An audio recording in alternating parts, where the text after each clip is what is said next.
Hello, hello tout le monde, je suis contente de vous retrouver aujourd'hui pour faire le budget prévisionnel pour le mois de février. Donc le mois de février est un mois un petit peu long, il va y avoir 4 semaines et demie. J'ai des charges un peu exceptionnelles aussi ce mois-ci, donc ça va être compliqué. Il y aura très peu d'épargne, mais bon, on va regarder tout ça ensemble, on va faire le budget et je vais vous expliquer au fur et à mesure. Allez, on se retrouve tout de suite sur le bureau.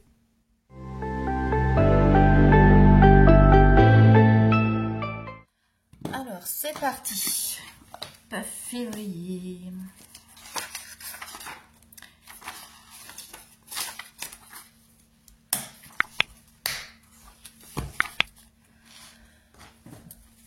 Hop, février. On va faire ça bien cette fois-ci. Alors, au niveau des revenus, comme d'habitude, il y a le salaire et je vous ai dit que normalement, j'ai une petite augmentation, donc je devrais avoir 1630, donc ce qui fait 30 euros net de plus. Alors, je ne sais pas encore exactement, parce que comme j'ai la mutuelle qui est déduite et avec les charges, mais normalement, c'est autour de ces eaux-là, quelques euros près. On verra quand le salaire sera arrivé sur le compte. La CAF, donc je rappelle, c'est la prime d'activité, donc 155. Elle ne va pas baisser tout de suite parce que je rappelle que c'est calculé sur les 3 derniers mois de salaire. Et la pension alimentaire, alors normalement, comme elle est réévaluée, ça devrait augmenter, mais je ne sais pas encore le montant, donc je me base sur ce que j'ai habituellement, ce qui nous fait 286. Allez, on va faire le calcul. 1630 plus 155 plus 286 qui nous fait 2000,71 € de budget. Et je rappelle pour ceux qui découvrent un peu ma chaîne que je suis seule et que j'ai juste ma fille à charge. Voilà. Donc je suis maman solo avec une ado à la maison. Crédit dette. Je n'ai pas de crédit en cours, je n'ai pas de dette et je termine pas janvier à découvert. Donc ici, je n'ai rien à mettre. Si j'avais terminé le mois de janvier à découvert, j'aurais mis mon découvert ici pour le déduire. Dépenses fixes. Donc ici, c'est tout ce qui est prélevé directement sur mon compte bancaire. Donc comme d'habitude, eh bien, on commence par le loyer. 682. Ensuite, j'ai le prêt, donc je le mets ici, je rappelle, parce que c'est un prêt en commun et que je ne peux pas le solder à la fin, donc je suis obligée d'aller jusqu'au bout. Mais si ça avait été un prêt perso, je l'aurais mis ici pour pouvoir peut-être solder. Voilà.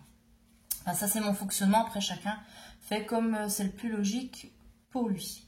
Donc là mon prêt 114 €. Ensuite j'ai le leasing de ma voiture qui est à 242. Restaurant scolaire qui est à 70. Là pareil, c'est un forfait mensuel, donc je rappelle que ma fille mange ou pas au restaurant scolaire, si elle est absente pour maladie ou autre, c'est pas déductible et je paye toujours le même montant. Ensuite, on a le gaz, 93 € par mois, je suis mensualisée sur 10 mois. L'électricité, 31, là, pareil, je suis mensualisée sur 10 mois. L'assurance, donc ici, c'est l'assurance habitation et auto. Alors, ce mois-ci, ça augmente un petit peu, ce sera 68 € parce qu'il y a la taxe attentat qui se rajoute à la mensualité habituelle. Internet, 16 €. Donc oui, on me dit souvent que c'est pas cher parce que oui, moi je suis connectée en fibre et j'ai pris le forfait le plus bas. Donc j'ai internet et juste la télé classique. Je n'ai pas tout un tas de bouquets de chaînes, etc. Mon téléphone, donc tel Letis, je suis à 15 €. Le téléphone pour ma fille, 16 €. Cotisation de compte 12 € et Netflix qui est à 11 €. Ce qui nous fait un total de charge. Alors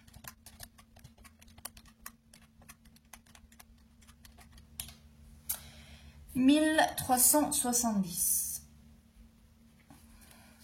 Ça fait plus que les mois précédents. Virement permanent. Donc là, j'ai le virement vers le LEP. 40 €. Donc ça, c'est pour alimenter mon fonds d'urgence. Un virement vers le livret de 10 €. Ça, c'est pour alimenter ma prévoyance décès. Enfin, c'est pour faire une enveloppe pour que mes enfants puissent régler mes funérailles. Donc 50 €. Dépenses variables. Alors, ici, en général, c'est des paiements par chèque ou par carte. Donc, le carburant, ça, je règle tout le temps par carte. Et j'ai prévu 100 € de budget parce que j'ai des déplacements à faire sur le mois de février. Consultation pour ma fille, donc 25 €. Et là, je mets que la part qui n'est pas remboursée.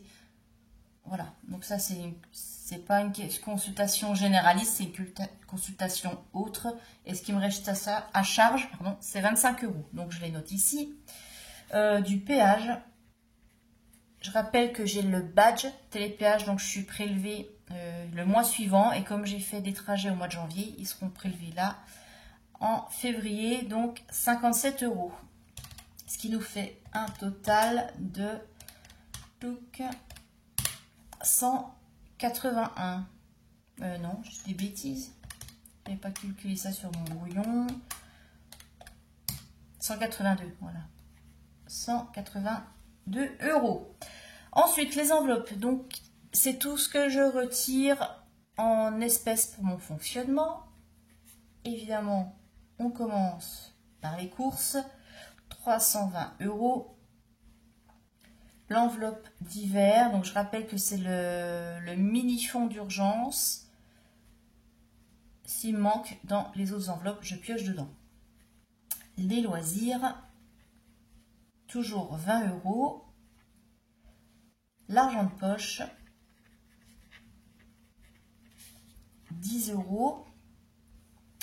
Et l'enveloppe Létis, 20 €. Total, plus 20, plus 10, plus 20, 390 € pour les enveloppes. Maintenant, on va calculer ce que je vais pouvoir mettre dans mes épargnes. Alors, mes revenus, déjà si je tape pas bien, 2071 moins 1370 moins 50 moins 182 et moins 390 qui nous fait 79. Donc vous voyez, ça fait pas beaucoup pour le mois de février. Je vais pouvoir faire moins d'épargne que sur janvier. Mais comme janvier, j'ai fait des économies que je vais pouvoir répartir dans les épargnes, ça va s'équilibrer.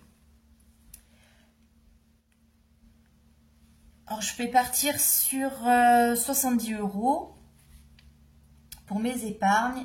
Je vais commencer par le train, puisque ça, c'est le plus gros poste de dépenses. 40. Noël. 20. Il reste 19, donc 10 € que je vais mettre dans les anniversaires.